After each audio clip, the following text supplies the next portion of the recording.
Hey man, what's up? Nothing. What you doing? Oh, I'm about to meet up with some friends and go down to a protest. What are you doing? You want to come with us? Protest? What are you protesting? Didn't the cop getting convicted? Yeah, but the fight isn't over. It's just starting. We're not going to stop until we dismantle this whole system. Yeah, I don't think that's gonna work out the way you want it to, bro. Well, what do you mean? Well, look, I know that sounds all good in theory, but, I mean, you can't just dismantle a system like that. Where's it gonna go? It's not just gonna disappear from the face of the earth. I mean, if anything, you're gonna make the cops act worse when you're attacking them, throwing shit at them, and setting shit on fire. You think that's gonna make them calm down or act crazier? Sorry to be the one to tell you, but this Marxist revolution's a fucking dipshit idea, and it ain't never gonna happen. Fuck you, you fucking Nazi. Fuck. Hey, aren't you gonna do something? Look what he did. Look, help. Hey. You stupid shit. Why would he help you? One second you're saying fuck the cops, and the next second you want rescued? What kind of fucking anarchist are you? Then strangled them, and finally dismembered their bodies.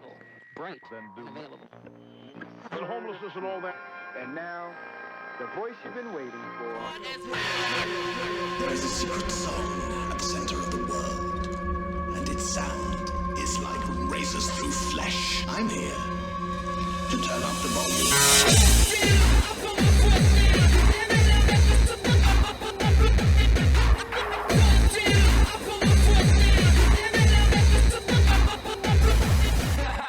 Can you dig it?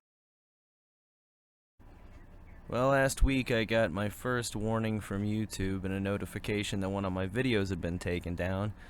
And it wasn't the one I had just posted, it was the one from the week before. I'd uploaded on the April 12th. So I went back and I watched the video. I'm wondering, I'm like, did I say something wild that I just didn't think of at the time? And when I went back, and I don't know. There's a link in the description to my account at BitChute. It's still got that video up. It was the episode 4. So I'd love to, if somebody could find what it was in there that it got removed for medical misinformation, which, you know, I mean, they can say that about anything that doesn't go along with the bullshit that the UN or the CDC puts out. But really all I was doing was pulling up news articles and stuff that was being reported in, you know, major outfits. So I don't know. But I decided from this point on I'm gonna leave most of the Kung Flu talk to places where it won't get pulled down. So, but anyways, there's plenty of other news that don't really need to beat that dead horse. It's been less than a week since Derek Chauvin got convicted in all 3 charges: second-degree murder, third-degree murder, manslaughter. And already there's like 3 new cases for people to mostly peacefully protest about. The one that's getting the most attention, of course, is the girl that got shot in Columbus while she was trying to actively stab people. From what I understand, the guy that was in that driveway and was right before the girl got shot, he tried to kick the other girl on the head. From what I understand, that's the girl who got shot's father, which makes me wonder, why is nobody wanting to interview him? Is it because clearly he's not a very good fucking parent? I mean, but they never, you know, they're never gonna ask any hard questions of a parent like, do you think maybe you should have taught your kid better than when you get into a high school fight to try to stab somebody? To try to use a potentially deadly weapon like that? I mean, but then, you know, you get your answer when you see, oh wait, you're the guy that's over there trying to kick somebody on the fucking head? Well, I guess she is following your example. Usually they love to pull the parents up there and talk about how, you know, wonderful the person that got killed was and feel sorry for me and blah, blah, blah. But they're not really doing that in this case. I wonder why. I mean, you know, I'm sorry that your daughter is dead, but you're not going to get a whole lot of fucking sympathy from me on this. You'll get no sympathy from me! You want sympathy? Look at the dictionary between shit and syphilis! I mean, mean, shit, you know you gotta be fucked up when you got somebody like me actually taking the side of the police. You know you done fucked up. But in a lighter news, there was the story about how the Mars rover was able to make breathable oxygen on Mars. They sent this little bit of technology that turned from red carbon dioxide. That's crazy. They turned carbon dioxide into breathable air. And yet here on this planet, we can't seem to figure out what to do with all this excess carbon dioxide. It makes you wonder, huh? It also makes me wonder about that story from the rainbow. It's like, oh, so we are doing a little bit of terraforming that we're willing to admit. But no, that was just an optical fucking illusion. Alright, so, you know, there is that. And I couldn't stop laughing at the story that came out of CNN saying that a week ago when Joe Biden gave this press conference and he referred to the situation down at the border as a crisis, that he misspoke. You gotta love this. The president's use of the quote-unquote crisis label doesn't represent the administration's official position, the White House said Monday in regard to a term that top administration officials have refused to say. So, I mean, you would think that being that he is the head of the administration, that you would say, oh, well, I guess the other people in the administration were wrong, because after all, the president just said it was a crisis. They're going to say, no, disregard his use of that term, because the White House isn't willing to use that term. It makes you wonder who's really in charge, doesn't it? And he had designated Vice President Kamala Harris, even though he keeps referring to her as President Harris, he put her in charge of solving what he was referring to as a difficult situation and a challenge, and he did. He took a while before he used the word crisis. Maybe it slipped out. He wasn't supposed to say it, I guess. But he said, oh, don't worry, I'm going to put Kamala in charge of fixing that. And then somebody asked her, like, the next day, and they said, hey, are you going to go down there? And she was like, not today. Not today. And then she cackled like, ugh, but go the Wicked Witch of the West. It was surreal. You have to be a psychopath to laugh at a fucking time like that. And now the news just broke that even now she still hasn't actually personally been down there to survey this, situation, but that the migrant children are being given copies of her book, Superheroes Are Everywhere. When I thought it was a joke. I was like, no, this has to be something from like The Onion or Babylon Bee that people were mistakenly taken seriously. But no, it's an actual story, and apparently they're actually being given in this care package copies of Kamala Harris's little book for kids. And then there was also the story that broke about a week ago about the post office spying on people's social media posts, making sure they're not posting anything inflammatory. And it's one of those ones where you're like, no, that can't be real. But yeah, no, it is. It's very real.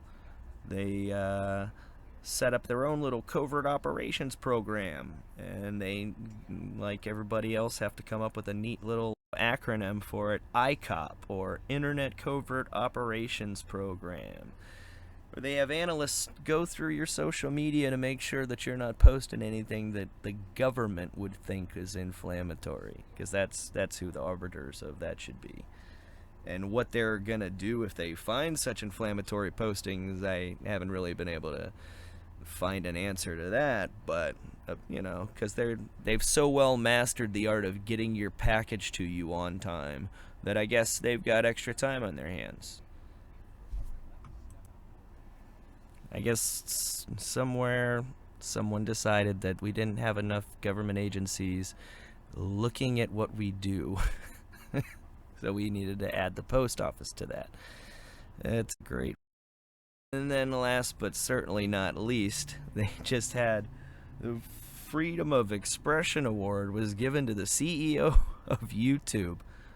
I mean, I'm sure it had nothing to do with the fact that YouTube was their, quote, signature sponsor.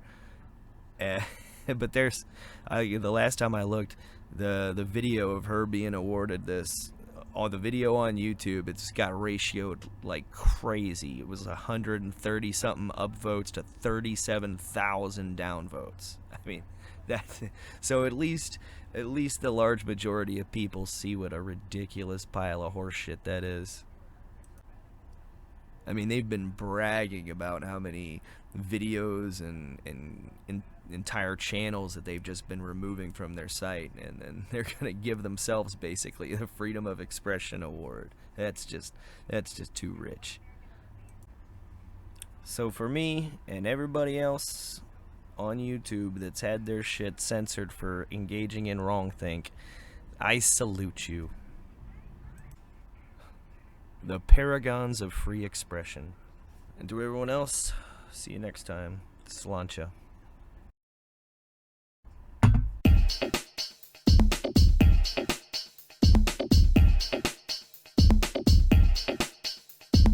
All I have in this world is my balls and my word, and I don't break them for no one. You understand? So say good night to the bad guy. So say good night to the bad guy. So say good night to the bad guy.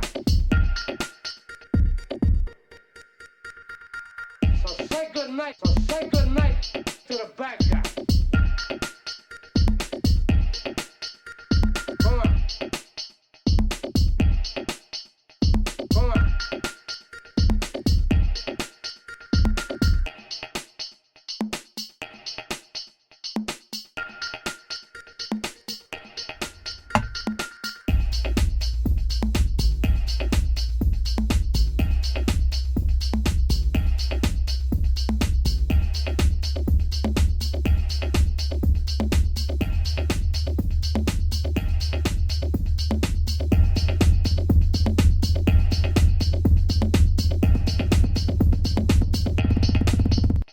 Come on.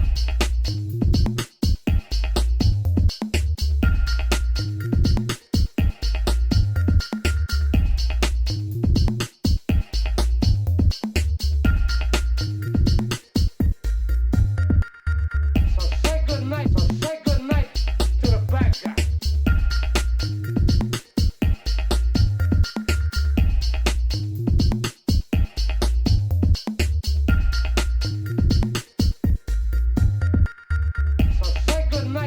good night to the bad guy. So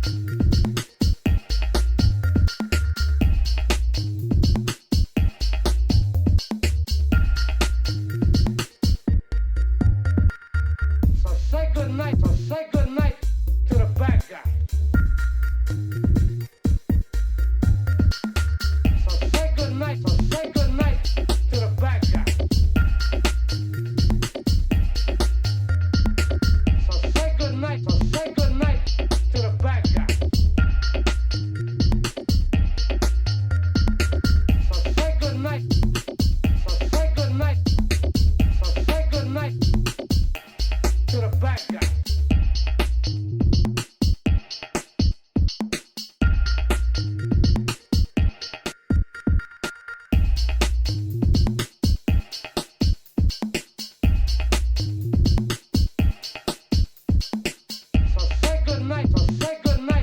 the bad guy. So say good night to the bad guy. So say good night to the bad guy.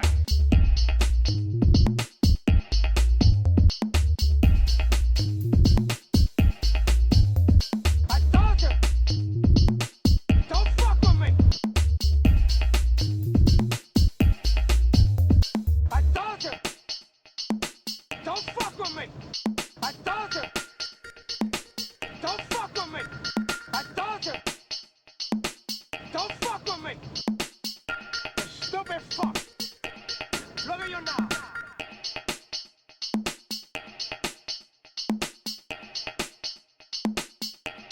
Look at you now.